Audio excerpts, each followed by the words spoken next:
Hello everyone, my name is Katie and today I'm going to be making a conversation heart cake for Valentine's Day. And pause. This is before I knew that this cake would turn into a failure, so this is going to be a very long ride. And back to the video. This cake doesn't have to be for your significant other, it could also be for family or friends, basically anyone that you love in your life. If you like this video, make sure to give it a thumbs up and hit that subscribe button down below. Let's get started. To make this cake, you will need your favorite cake mix, and I would not recommend using a super moist one, which will be very crumbly and will fall apart easily, as you will see later in this video. But follow the directions on your cake mix, and mine calls for 3 eggs, water, and oil.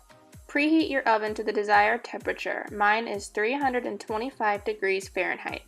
Now I'm going to pour in my cake mix into the bowl, and here comes fail number 1 already. I already spilled, I already failed. 1 minute and 9 seconds into the video. Good job myself. Next I am pouring in 1 1/4 cup of water.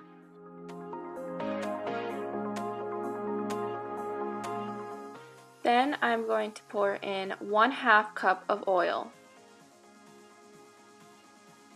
Last, I'm going to add in 3 eggs.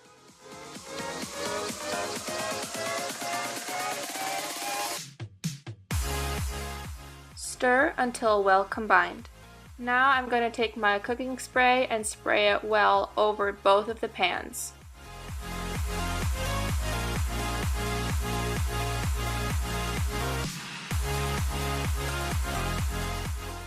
Pour equal amounts of the batter into the 2 pans.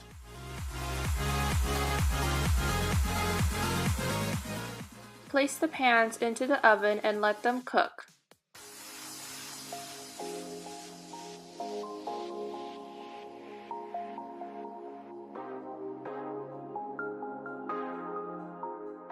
After they're finished baking, place them on a cooling rack or the stove like I did, and then insert a toothpick into them to see if they are completely cooked. After you do that, make sure to let it cool completely before you start the frosting process. To decorate the cake, I used white frosting, a serrated and a butter knife, food coloring, and red M&Ms. Tip the cake out of the cake pan onto a plate and then level it. Repeat with the other cake.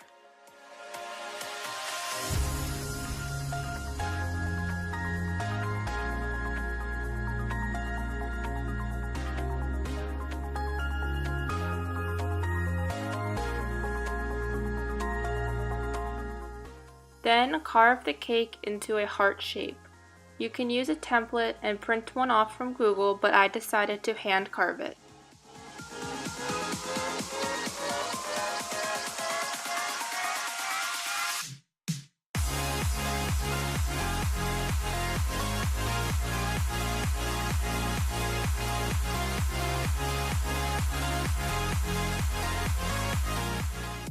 Now I'm going to crumb coat the cake by placing some frosting into a separate bowl so that I don't get all of my frosting crummy. This is where I had my first huge problem. The crumbs would just fall off of the cake and the cake would start tearing apart. And I think this is because it was a super moist cake, which made it kind of wet, and so it would pry away easier. But once I finished coating the top part of the cake, I remembered that I had to take it apart and then cut out a little circle, not all the way to the bottom of the cake because you don't want the M&Ms to fall out, but I'm going to be filling this cavity with red M&Ms. After it's filled up all the way, I took some offcuts and I placed it on top to cover the M&Ms. Then I frosted the inside of the cake and placed the other half on top.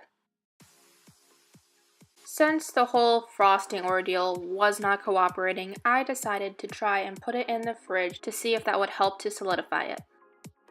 After I took the cake out of the fridge, I started to crumb coat the edges, and that still was difficult, and my dad gave me this wonderful idea of melting the icing and pouring it over, which worked a lot better than trying to spread it on.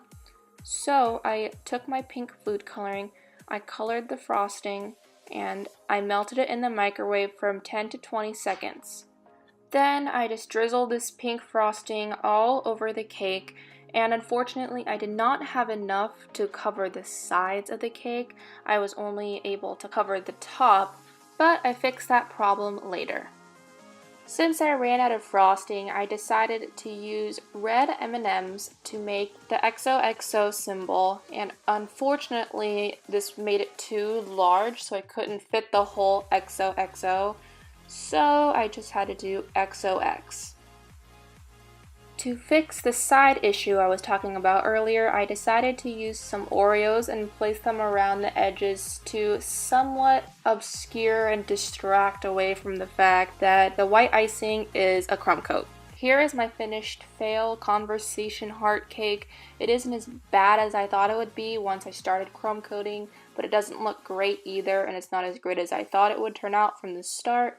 But you know, we learn from these lessons, and maybe next time I will make a good looking cake. Thank you so much for watching. If you like this video, make sure to hit that thumbs up button and subscribe down below if you aren't already. I post videos every Sunday, so I will see you next week. Bye.